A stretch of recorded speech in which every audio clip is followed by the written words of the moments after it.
Hey guys, so you had a pretty good reception to my "What is a woman" reaction. So I decided to react to another part of the documentary. This is an interview with Dr. Forcier in Rhode Island, and she is a gender transition therapist with children.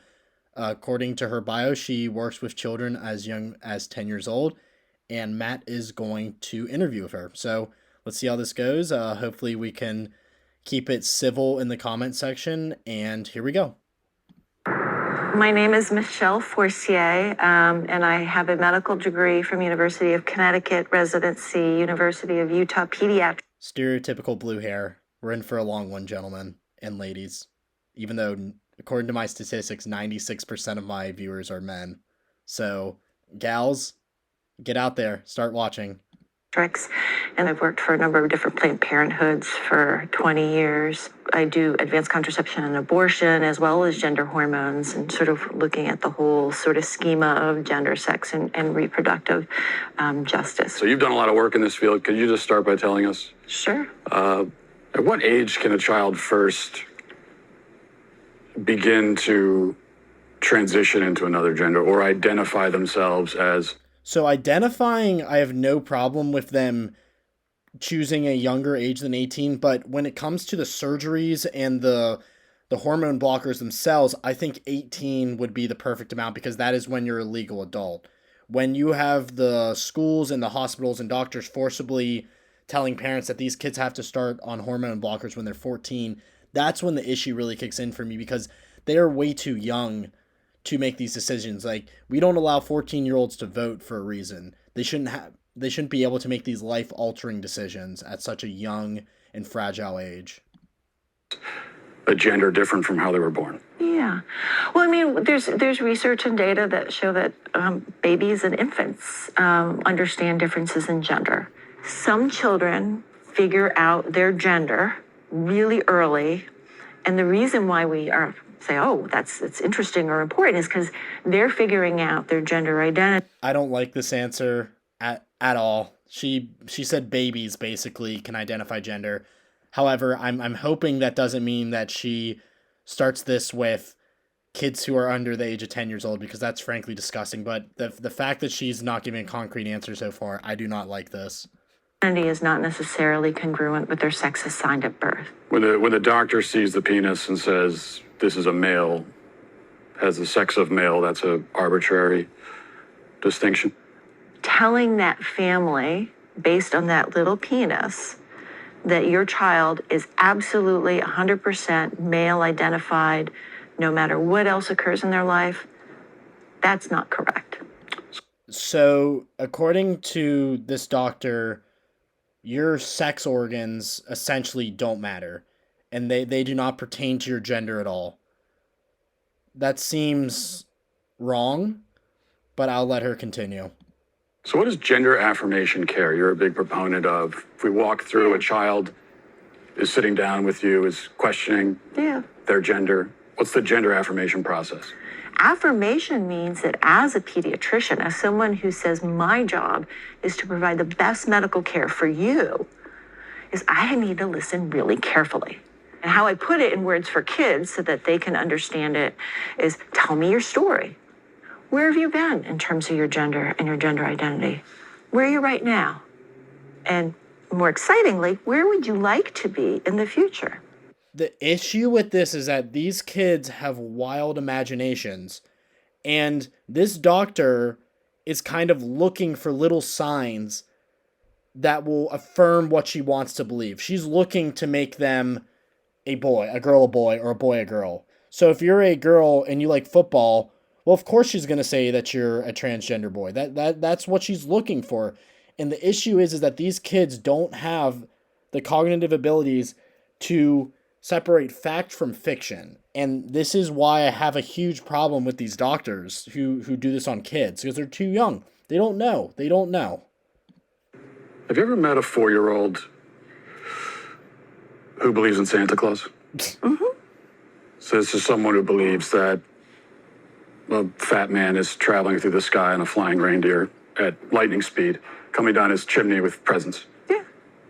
Would you say that this is someone who maybe has a tenuous grasp on reality? They have an appropriate 4-year-old handle on the Sure, reality agreed. that's very real for them. So the reality that's real for them, but it's not real in general. But apparently, according to our college professor in our last video, the truth is homophobic and it's transphobic. Agreed. But Santa Claus is real for them, but Yeah. Santa Claus is not actually real. Yeah, well, but Santa Claus does deliver their Christmas presents. Well, yeah, but This woman will not even admit that Santa Claus isn't real. This is a doctor who's going to decide what gender your kids are. Stay away from her if you live in Connecticut or New England. This is disgusting. he's not real, though. To that child, they are. That's ridiculous. When I see a child who, believes in Santa Claus, and then let's say this is a boy and he says, I'm a girl. Mm-hmm. This is someone who can't distinguish between fantasy and reality. So how could you take that as a reality? You can't. You can't take it as reality. That's an excellent point, Matt. But this woman can't decipher the difference. As you just saw, she is a grown woman who will not admit that this 4-year-old's fantasy of Santa Claus isn't real, even though all conceivable facts show that it isn't. I would say that as a pediatrician and as a parent, She's trying to use her credentials now. That's a sign of weakness. I would say how wonderful my 4-year-old and their imagination is. Male gametes. That's what makes me male. No, your sperm don't make you male. Then what does? It's a constellation. In reality, in truth, okay? Whose truth are we talking about? The same truth that The truth of everything, the truth that says that gravity is keeping me on this earth, the truth that they're doing an interview right now, that's the truth. says we're sitting in this There room you right go. now. you Yeah, and I. sorry I interrupt you, Matt. You're not listening. If I see a chicken laying eggs and I say that's a female chicken laying eggs, did I assign female, or am I just observing a physical reality that's happening in the world? Does a chicken have gender identity? Does a chicken cry? Well, Does a chicken commit suicide? This is another tactic that gender therapists also like to do, is they like to make the parents feel bad and pressure them into this. So they always use the line, would you rather have an alive son or a dead daughter? Because they threaten them that of suicide, and they use all these made up facts from the Trevor Project, and it's really disgusting that you're seeing it right now. But she's hanging herself by the rope with letting her talk. Frame it, because you're trying The chicken has sex like any biological chicken has organism. an assigned gender, but a chicken doesn't have a gender identity. So we assign female to chickens when they lay eggs? We assume they're female if they lay eggs. At what age does the medical transition begin with medication? So medical affirmation begins when the patient says they're ready for it. So that could be a kiddo who is just starting puberty, Which is 11 to 12 years old. panicking because they're getting breast buds or their penis is getting bigger and busier and they're worried about all kinds of masculine changes. And that way, puberty blockers, which are completely reversible, and I've heard this claim a lot that puberty blockers are reversible, but I've also heard the counterclaim that they're not. I'm not in the medical or scientific field, so I don't really know, but there seems to be like a lot of contrary evidence to that. don't have permanent effects are wonderful because we can put that pause on puberty. Wow. Just like if you were listening to music, you put the pause on and we stop the She just compared puberty to music. My God. blockers and puberty would go right back to where it was. The next note in the song just delayed that period of time. One of the drugs used is Lupron, right? Which has actually been used to chemically castrate sex offenders. You know what? God bless Matt Walsh. That is so funny. I'm sure she's going to hate this. I'm not sure that we should continue with this interview because Of it course. seems like Why it's is that? going in a Stop. particular direction. Well, you're a medical professional, so I am a medical professional. you don't want to talk about the drugs that you give to kids, or Again, I'm a physician and I use medication. You're choosing exploitive words. Drugs I give to kids. I'm choosing a Chemical word castration. that was in a dictionary. That's not a correct term for puberty blocking. I in mean, a I could look it transgender up on my person. phone, but I'm pretty sure if I looked it up, You can look I love how they do use this drug to chemically castrate sex offenders. So that's the That's the irony here, and they're using that for children as well. And also in the documentary, it says that every single time a kid transitions, that is, I believe it's either $3 or $5 million for the healthcare industry. So she is financially incentivized to transition kids. We should keep that in mind as we watch these videos. Look it up on your phone. It says medical definition, the administration of a drug to bring about a marked Let's pause it. Look at that. He's right. reduction of the body's production of androgens and especially testosterone. And I'm saying, as a pediatrician who takes care of hundreds of these kids, when you use that terminology, you are being malignant and harmful. I mean, there are some who would say that giving chemical castration drugs to kids is malignant and harmful.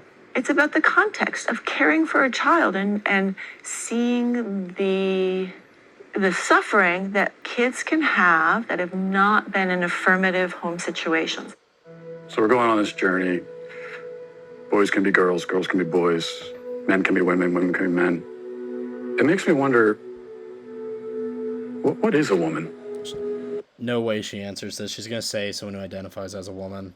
What is a woman? A woman is someone who claims that as their identity. Bingo. Where's your what is a woman bingo card, everyone? I think everyone hit bingo on that one. It could be many things to many people. That was our answer. Well, a woman is anyone. And that was, by the way, not to give any spoilers away, but that is the answer from the left to the question, which is a non-answer. It's the same thing as not answering at all. But that is the answer. Yeah, that's certainly what the left likes to answer, and it's I believe Matt's just gonna talk the rest of the time. But that's Dr. Forcier in Connecticut or Rhode Island. She went to school in Connecticut rather. Keep your kids away from her. This is insanity. If you guys want to like and subscribe, I would very much appreciate it. And if you want more reaction videos to politics, I'd be happy to do so. I have an In Defense of video coming out soon, so stay tuned for that. And if you have any recommendations for what videos you want in the future, just let me know. I actually got a recommendation from someone the other day to react to a political candidate named Daryl Perry, who's a libertarian, and I'm very fascinated to see his video. And I'm going to be posting the reaction to that either this week or the next. Don't know when. But thanks, guys, and remember to like, subscribe. Talk to you soon. Bye.